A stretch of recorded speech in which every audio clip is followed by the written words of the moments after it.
अस्सलामुअलैकुम। मैं मोहम्मद उमर फ़ारूक आपको बायोलॉजी क्लास में खुशामदीद कहता हूँ। तो चलें आज का लेक्चर स्टार्ट करते हैं। आज का जो हमारा लेक्चर है वो गैसियस एक्सचेंज इन प्लांट्स, उसका पार्ट 2 है, दूसरा हिस्सा। Most of the gaseous exchange in plants occurs through stomata. तो ज़्यादा परसेंटेज है गैसेस एक्सचेंज की प्लांट्स में वो स्टोमेटा से होती है। गैसियस एक्सचेंज के अलावा ट्रांसपायरेशन भी स्टोमेटा से होती है। तो ट्रांसपायरेशन क्या होती है ये आपने रिकॉल करके अभी ही लिख लेना है। इसे लेक्चर पास करके ये आपने लिखना है ताकि आपको अंदाज़ा हो कि मुझे ये टर्म्स के बारे में कितना आता है। चलें नेक्स्ट देखते हैं। The rate at which gaseous exchange occurs depend upon opening and closing of stomata. तो रेट, स्पीड, या इसे कह लें आप जिस रेट से गैस एक्सचेंज, स्पीड से गैस एक्सचेंज हो रही है, ठीक है, वो डिपेंड करता है opening and closing of stomata पे। ठीक है कि स्टोमेटा जो पोर्स हैं वो कब खुले हैं या कब खुल रहे हैं और कब बंद हो रहे हैं। तो ये इनका खुलना और बंद होना, opening and closing of stomata, monitor करते हैं गॉड सेल्स। ठीक है, अभी गॉड सेल्स क्या है? Bean shape cells surrounding stoma pore. ये बीन शेप, ठीक है, बीन शेप सेल होते हैं ये इस तरह। ये आपके सामने जो एक डायग्राम में नजर आ रहा है, ये स्टोमा पोर को इन्होंने सराउंड किया होता है। ठीक है, एक पोर है तो उसके गिर्द दो होते हैं। Different from other epidermal cells, ये अदर एपिडर्मल सेल्स से कुछ रिस्पेक्ट्स में डिफरेंट होते हैं। पहला, डिफरेंट सेल वॉल कंपोजिशन, इनका सेल वॉल कंपोजिशन थोड़ा डिफरेंट होता है। हाईली परमिएबल क्यूटिकल, इनकी क्यूटिकल जो है वो ज़्यादा परमिएबल होती है। And they are capable of photosynthesis, तो ये फोटोसिंथेसिस भी कर सकते हैं। ठीक है, तो ये बीन शेप सेल जो स्टोमा पोर को सराउंड किया होता है, ये गॉड सेल्स कहलाते हैं। और ये गॉड सेल्स मॉनिटर करते हैं ये स्टोमा कब खुलेगा और कब बंद होगा। अभी जो गॉड सेल्स की एक्टिविटी है वो डिपेंड करती है लाइट पे, ह्यूमिडिटी पे, कार्बन डाइऑक्साइड कंसंट्रेशन पे, हार्मोन्स पे और एटसेट्रा।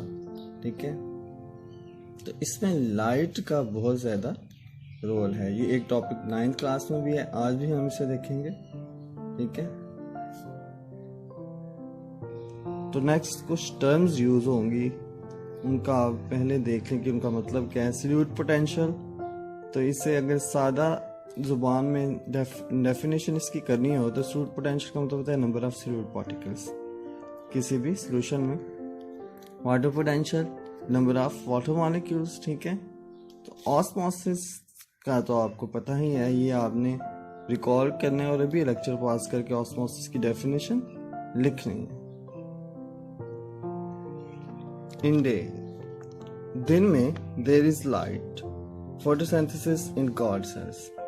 दिन में जब लाइट होती है तो फोटोसिंथेसिस होगी गॉड सेल्स में, वहाँ पे ग्लूकोज मौजूद होगा क्योंकि फोटोसिंथेसिस से ग्लूकोज बनता है। सल्यूट पोटेंशियल इंक्रीजेस, तो वहाँ पे गॉड सेल्स में सल्यूट पोटेंशियल ज़्यादा हो जाएगा।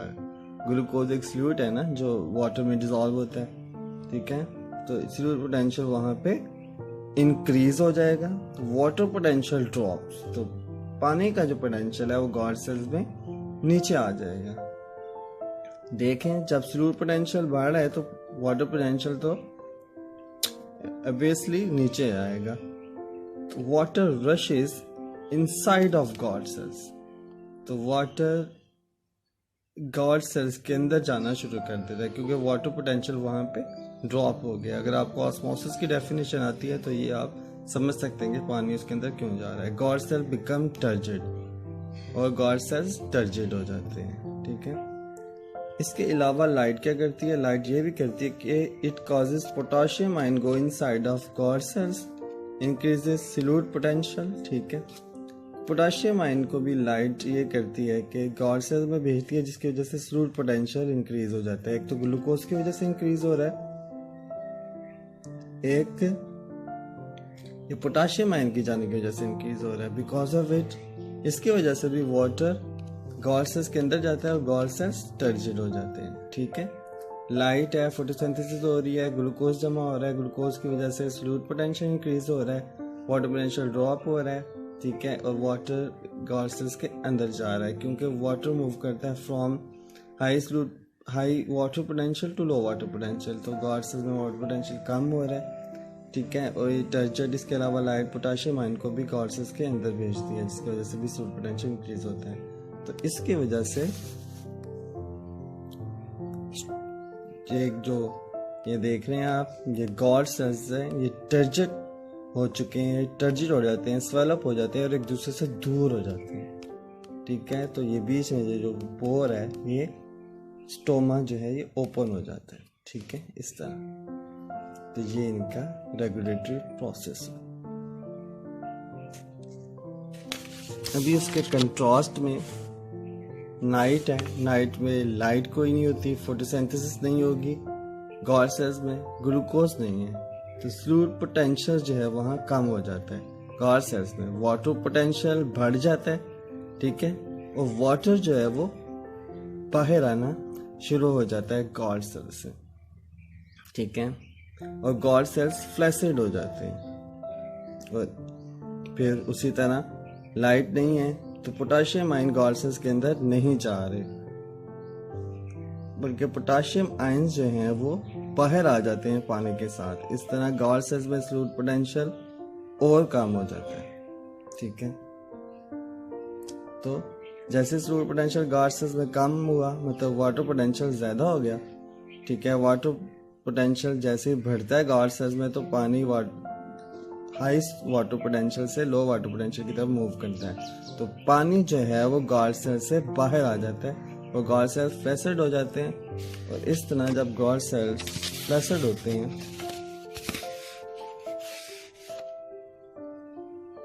ये तो गॉड सेल्स जब फ्लैसिड होते हैं तो वो आपस में मिल जाते हैं और उनके दरमियान जो पोर है वो, ठीक है, क्लोज हो जाता है। ये जो साइड्स पे हैं ये एपिडर्मल सेल्स हैं अदर, और ये बीन शेप जो सेल्स होते हैं गॉड सेल्स।